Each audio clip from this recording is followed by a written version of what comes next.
요한복음 6장은 6월절 날 일어난 일들에 대해서 다루고 있고, 요한복음 7장은 초막절에 가까웠다라고 했습니다. 6월절은 1월 중순이고 초막절은 7월 중순이니까 한 6개월 정도 시간이 흐른 다음에 일어난 사건입니다. 예수님께서는 갈릴리에서 머무시면서 그곳에서 많은 사람들을 만나고 가르치고 또 고치시고 하나님의 나라를 전파하셨습니다. 그리고 유대인들이 예수님을 죽이려 했다라고 하는 말씀이 7장 1절에 나오죠. 그렇습니다. 왜냐하면 7절에 그 이유가 나오는데요. 세상이 너희를 미워하지 아니하되 나를 미워하니 이는 내가 세상의 일들을 악하다고 증언함이라. 그러니까 종교 지도자들의 그 행태들을 예수님께서 그 성전 안에 있는 그 비둘기 팔고 돈을 환전하는 상인들의 상을 들러 엎으신 사건도 그렇고, 그 구약의 제사 제도를 그들이 사실은 어기도록 한 거죠. 원래는 죄사함을 얻기 위해서는 그들이 대속죄일에 제물을 드려서 자신의 죄를 속해야 되는데, 그렇게 하지 않고 이제 예수님께 나와서 죄사함의 세례를 받게 되는 것도 그렇고, 뿐만 아니라 여러 권위 있는 가르침, 또 안식일에 병자들을 고치시는 것, 그러니까 여러 가지 이 종교 지도자들과 많이 부딪혔다라고 보여집니다. 그런데 이런 것들 때문에 유대인들에게는 미움을 샀던 것이고, 결과적으로 예수님이 세상을 악하다고 증언하셨기 때문에 그들과 대적을 이룰 수밖에 없다, 이런 구조로 말씀하시는 거죠. 그런데 그 유대인인 명절인 초막절에 가까워서 누구나 다 유대인들이라면 그 3대 명절을 지켜야 될 의무가 있었습니다. 그래서 형제들이 이때다 싶어서, 물론 형제들이 예수 그리스도를 메시아로 알기는 해도 정치적인 메시아 정도로만 알고 있었다는 거죠. 다른 일반 사람들이 이해하는 메시아상과 다르지 않았다는 겁니다. 우리의 죄를 짊어지실 어린 양, 또 그 자신을 드리는 대제사장으로서의 그 역할이 아닌 정치적인 메시아로 오셔서 이스라엘 왕으로 등극하고 로마의 압제로부터 이스라엘을 구원해낼 것에 대한 기대가 있었다는 것이죠.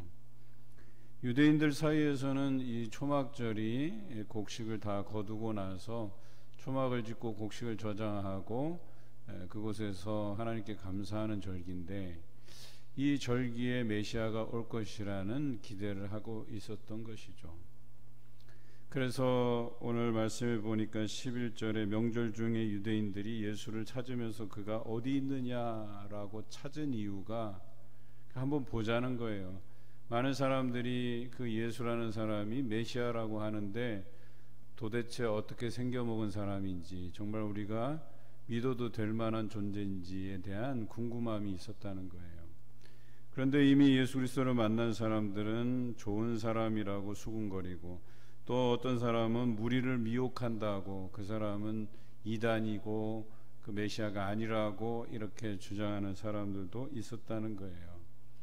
그래서 이 유대인들의 명절인 초막절이 예수의 이름으로 도배가 되다시피 하고 화두에 올랐다라고 하는 것이죠. 이런 것을 잘 알기 때문에 예수의 형제들도 네가 이제 메시아로서의, 근데 여기서 말하는 메시아는 정치적 메시아죠. 정치적 메시아로서의 역할을 이제 감당해야 될 때가 이때다. 그러니까 네가 이때 올라가야 된다. 그래서 유대인들이 가장 많이 모인다고 하는 이 초막절에 올라가서 네가 메시아인 것을 많은 사람들 앞에서 나타내라는 거예요. 드러내라고 이야기하는 것이죠. 물론 사람들이 많이 모인 곳에서 자신을 나타내고 드러내는 것 중요하기는 한데 예수께서는 이렇게 말씀하시죠. 내 때는 아직 이르지 아니하였거니와 너희 때는 늘 준비되어 있느니라. 그러니까 너희는 언제든지 유대를 향해서 갈 수 있다는 거예요. 예루살렘을 향해서 올라갈 수 있지만 예수 그리스도께서는 아직 때가 이르지 아니하였다라고 얘기하는 거죠. 이 때라고 하는 단어가 굉장히 중요하거든요. 여기에 때는 하나님의 때라고 이야기하는 거예요. 하나님께서 정하신 그때가 아니면 내가 올라갈 일이 없다. 아니, 여기선 더 정확히 얘기하면 올라간다는 개념보다는 사람들 앞에 드러낼 때가 아니다라고 말씀하시는 거죠. 예수님께서 많은 사람들에게 드러낼 때가 바로 고난받으시고 죽으실 때, 그리고 부활하셨을 때 500여 형제들에게 나타나신, 그것을 제외하고는 사실 예수님께서 많은 사람들에게 드러내 보이시기를 꺼려 하셨어요. 이 마을 저 마을 다니면서 기적을 행하시고 말씀을 베푸시고 사람들이 몰려올 법하면 또 다른 지역으로 옮겨가시고, 그렇게 예수님께서 자신을 드러내는 일들에 대해서 조심스러워 하셨어요. 물론 오늘 말씀을 읽다 보면 유대인들이 죽이려 함이러라 라는 말씀과 또 12절에 어떤 사람은 무리를 미혹한다고 평가하는 그런 부정적인 인식과 또 자기를 위협하는 그 존재들이 무서워서 올라가지 않는 것은 아니었습니다. 이것은 하나님의 때가 되는지 안 되는지에 대한 그 물음이 있었다는 것일 뿐 그런 것이 두려워서 올라가지 않았던 것은 아닙니다.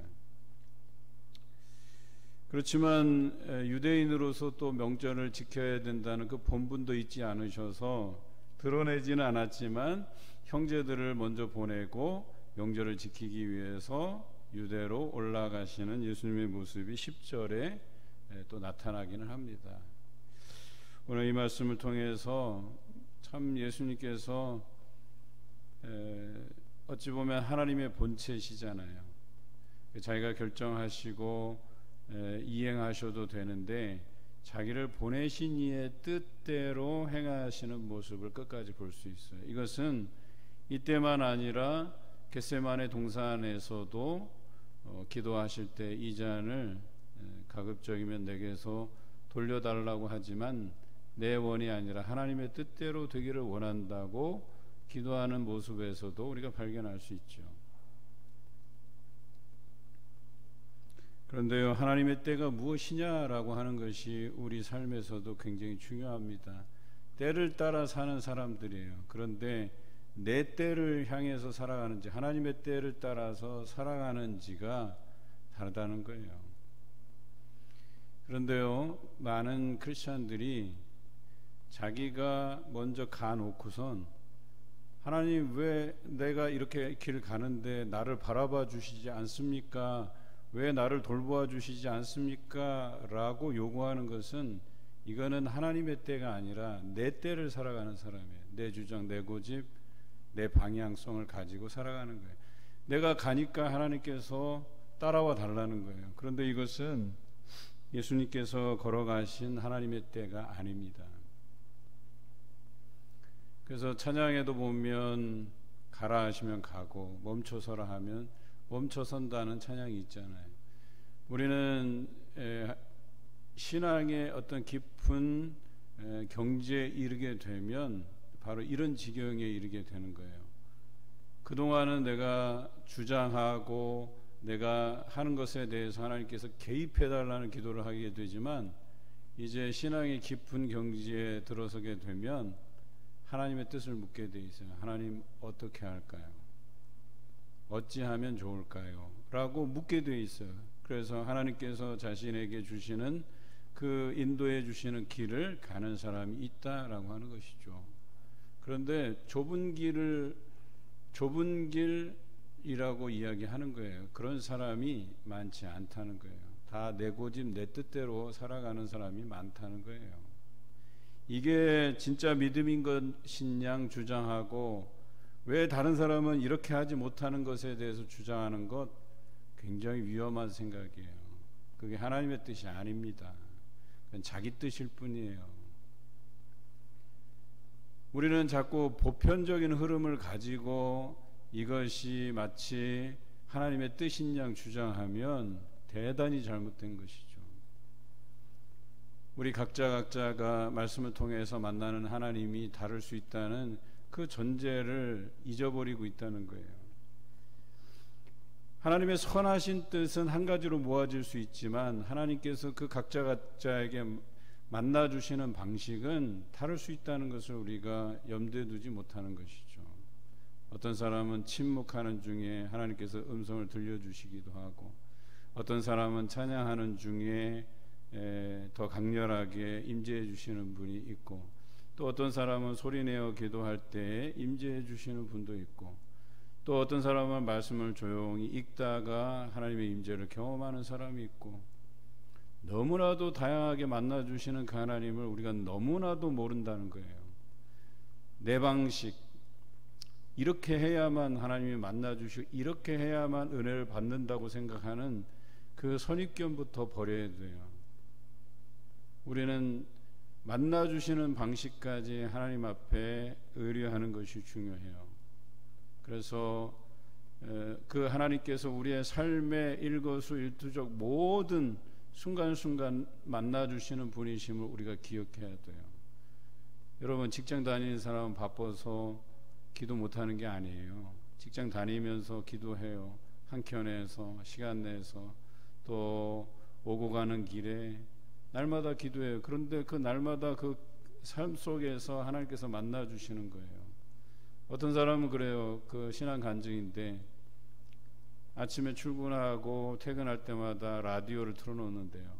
그 라디오에서 들려지는 그 자신에게 꼭 필요한 말씀들이 들려진다는 거예요. 자신을 위로해 주시기도 하고 격려해 주시기도 하고 용기 내어 걸어가게도 만드신다는 거예요.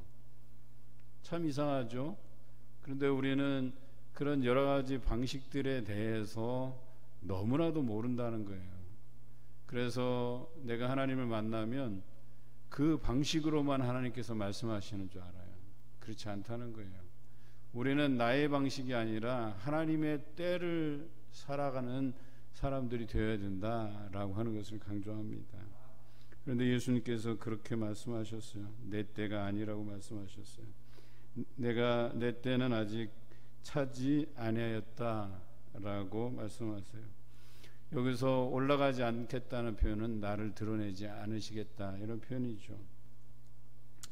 그런데 사람들 안에서도 이 예수 그리스도에 대한 평가들이 극명하게 갈라지고 있죠. 그런데 예수님에 대해서 그래도 호감을 표시한 사람들은 그 적대적인 감정을 가지고 있는 유대인들 앞에서 자신을 잘 드러내지 않았어요. 왜냐하면 혹시라도 안 좋은 일을 당할까 해서. 저는 이 사람들이 아주 굳건한 믿음을 가졌다고 생각이 들지 않습니다. 아마도 우리가 6장에서 나누었던 것처럼 이 얘기 저 얘기 듣다가 자기에게 거북한 이야기가 들렸고 이해하기 힘든, 다시 말해서 예수님께서 하늘에서 내려온 생명의 떡이고 그 떡을 먹고 또 자신의 피를 마시고 또 그것으로 인해서 그리스도와 함께 연합하라고 얘기하는 이 얘기가 들려지는데 이 사람들이 이해를 못하는 거예요. 거부감마저 들기도 하고. 그래서 예수님을 떠나가죠. 그런데 그것 빼놓고는 다 좋은 거예요. 병자도 고치시고 먹을 것도 급식 이적을 통해서 베풀어 주시잖아요. 그래서 그 사람 내가 생각해 보니까 좋더라. 그냥 수박 겉핥기예요. 예수 그리스도에 대해서 제대로 알지도 못하는 사람들이에요. 그냥 자신의 어떤 요구들이 충족되었기 때문에 그런 예수님이 좋은 것뿐이에요. 그냥 그런 종류의 평을 하는 거예요. 그런데 결과적으로요, 예수님을 모르는 건 매 한 가지예요. 적대적인 감정을 가지거나 호감을 가지거나 예수님에 대해서 정확히 알지 못하는 것은 매 한 가지라는 거예요. 그런데 여러분 한번 생각해 보십시다. 예수 믿는다는 사람들이 그 믿음의 실체가 제대로 알지도 못하고 또 안다고 해도 지식적으로만 알고 내 삶에서는 그것이 경험되어지지 않는, 예수 그리스도께서 나와 인격적으로 만나주시는 그 경험이 없는데 어찌 내가 제대로 믿는 사람이라고 자부할 수 있겠냐라고 하는 겁니다. 그냥 우리 하나님, 우리 성령님, 우리 예수 그리스도 그냥 좋은 분인데 나에게 늘 위로를 주시고 격려해 주시고 풍족히 채워주시고, 이런 고백들이, 또 나의 연약한 육신을 치료하시고, 이런 고백들이 지금 예수님을 떠나간 그 수많은 사람들과 뭐가 다르냔 말이에요. 제가 볼 땐 똑같아요. 그러면 인격적으로 만나고 하나님의 때를 살아가는 사람들은 어떤 사람이냐? 예수 그리스도의 그 정체성에 대한 부분을 정확히 알고 믿고, 뿐만 아니라 예수님께서 하나님의 때를 살아내신 것처럼 우리도 그분처럼 하나님의 때를 살고자 하는 그 노력들이 우리 삶에서 배어져 있어야 된다는 거예요. 여러분, 하나님의 때를 살아가십니까? 아니면 내 때에 하나님께서 맞춰달라고 고집스럽게 요구하고 강요하고 하십니까? 여전히 하나님께서 목적이 아니고 그냥 방편으로 그렇게 이해되십니까? 우리는 그런 그리스도가, 그런 하나님이 방편으로 여겨진다면 우리는 매우 이기적인 사람이에요. 세상의 악한 이들과 다를 바가 없다는 거예요. 여러분, 우리는 믿음을 근거로 해서 구하는 것처럼 느껴지시죠? 아니요. 여러분들 구하는 것이 하나님의 뜻에 부합되지 않는 것들은요, 그냥 악한 거예요. 그 자체가 이기적인 거고, 내 방편, 내 때에 하나님을 맞춰달라고 고집 부리는 것과 다르지 않아요. 여러분, 부모된 입장에서 어린 자녀들을 키워보셨을 거 아니에요. 아이들 데리고 이렇게 상점에 가요. 슈퍼마켓이나 가요. 아이들이 부모가 원치 않는데, 이건 또 이 아이에게 건강상에도 좋지 않은 건데 때를 쓰고 고집 부리고 나 이거 달라고 하면, 여러분, 그런 사람이 사랑스럽겠어요? 아니요. 아유, 저게 내가 배 아파서 낳은 자식인가 할 만큼 얄미울 때가 있을 거예요. 그런데 부모의 뜻대로 그가 자라주고 또 바른 길 가기를 힘써하고 부모님의 마음을 헤아리기 위해서 애쓰고, 여러분, 그런 자녀에게 어떤 사랑이나 관심이 더해지는 것 아니겠어요? 그런데 우리가 하나님의 때에 맞추지 않고 내 고집, 내 주장대로만 하나님 이거 주세요, 반드시 이거 응답해 주셔야 됩니다 라고 하는 게 무리한 요구가 아닐까요? 그거 이전에 하나님의 때를 살아가는 사람들은 하나님, 제게 필요한 것이 뭘까요? 제가 가야 될 길이 어느 길인가요? 라고 하는 이 질문부터 해야 되는 것 아닌가요? 때로는 우리의 그 신앙이 너무 도가 지나쳐서 어찌 보면 하나님께서 자중하고 침묵하게 하시는에도 불구하고 자꾸 뭔가 열정과 열의들을 내뿜어야 되는 그런 상황에 놓일 수도 있다는 거예요. 반드시 그게 좋은 것은 아니에요. 때로는 우리로 하여금 침묵하게 하실 때가 있다는 거예요. 때로는 우리로 하여금 기뻐 날뛰며 춤추게 할 때가 있고, 때로는 깊게 내 영혼 깊은 곳에서 울려나는 그 울림을 통해서 부르짖어 기도할 때가 있다는 거예요. 그렇게도 다양한 것들이 있는데, 다윗도 그의 시편의 고백을 보면 어쩔 때는 부르짖고 어쩔 때는 아무 말 할 수가 없어서 그 아픈 마음을 가지고 침묵하며 하나님의 때를 기다릴 때가 있었거든요. 그런데 우리는 다 자기 방식대로요. 자기가 아는 지식대로, 자기가 아는 그 기준대로 모든 것을 평가하니까 하나님의 뜻을 모르는 거죠. 하나님의 때를 살아가지 못하는 거죠. 또 그런 사람들이 불편함이 있어요. 왜? 내 때, 내 기준, 내 주장이 있기 때문에 그렇게 안 되면 모든 게 다 불편해요. 왜 저 사람 저렇게 가지? 왜 이렇게 주장하지? 왜 저런 방식으로 기도하지? 왜 저렇게 예배 드릴까? 왜 세상에 나가서 왜 저렇게 살까? 이게 다 각기 자기 기준에서 모든 걸 평가하게 돼 있거든요. 그런 것들이 다 내게 불편한 것이 돼요. 그런데 내가 하나님의 때에 맞춰서 살다 보면 여러분, 그 사람들에게 하나님께서 다가와 주시는 그 방식들의 차이를 인정하게 돼요. 저렇게 해도 하나님이 역사해 주시고, 내가 이렇게 하나님께 간절히 구해도 역사해 주시고, 때로는 내가 하나님 앞에 아를 힘이 없어서 또 내가 너무나도 지쳐 있을 때 성령께서 나를 위해서 친히 탄식하심으로 나를 위해서 간구해 주시는구나. 너무나도 다양한 모습들이 성경에 나오는데 우리는 마치 어떤 전형적인 유형만 가지고 판단하기 쉽다는 거예요. 오늘 예수님의 형제들도 예수님에 대한 큰 오해가 있었어요. 메시아라면 당연히 정치적인 메시아겠지. 그러면 사람들이 가장 많이 모이는 곳에서 그러면 자기를 드러내면 될 거 아니야. 그럼 많은 사람들이 동조할 거고, 그리고 자신을 왕으로 세워주실 거고, 그래서 목표한 것들을 이루면 되겠지. 이 모든 생각이, 이 예수의 형제들의 생각이 하나님의 때, 하나님의 방법, 하나님의 방향은 전혀 무시하고 자기가 생각하고 자기가 때를 정하고 자기가 그걸 정해서 예수님에게 강요하고. 여러분, 너무 웃기지 않아요? 근데 이게 우리의 모습이라는 거예요. 하나님의 본체이신데 어떻게 하나님께 무리한 요구를 해요? 여러분, 건방지지 않습니까? 예수님의 형제들이 아무리 형제지만 메시아잖아요. 그럼 메시아에게 자기가 이렇게 해라 저렇게 해라 이 요구하는 게 합당한 겁니까?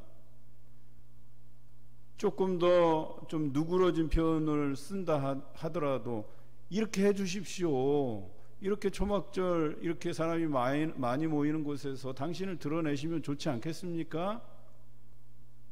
그런데 우리 삶이 그렇다니까요. 우리가 기도하는 게 그렇다니까요. 하나님, 내가 결정해서 가는 이 길 하나님께서 좀 개입해 주셔서 이거 좀 잘 되게 해달라고. 정작 내가 그 길 가는데 하나님께 묻기나 했는지 그거부터 점검해 보자는 거예요. 내가 취하고 있는 스탠스, 내가 자세, 기도하든 예배든 아니면 뭐 밖에서 어떤 삶을 살든 여러분의 스탠스가 중요한 게 아니라는 거니까요. 하나님께서 여러분 각자, 다른 사람에게 각자에게 역사해 주시고 요구하시는 태도가 있어요. 삶의 자세가 있어요. 다 다른 거예요. 그런데 왜 그 다름을 인정하지 못하냐 말이에요. 여전히 하나님의 때를 살고 있지 않기 때문에 그런 거라니까요.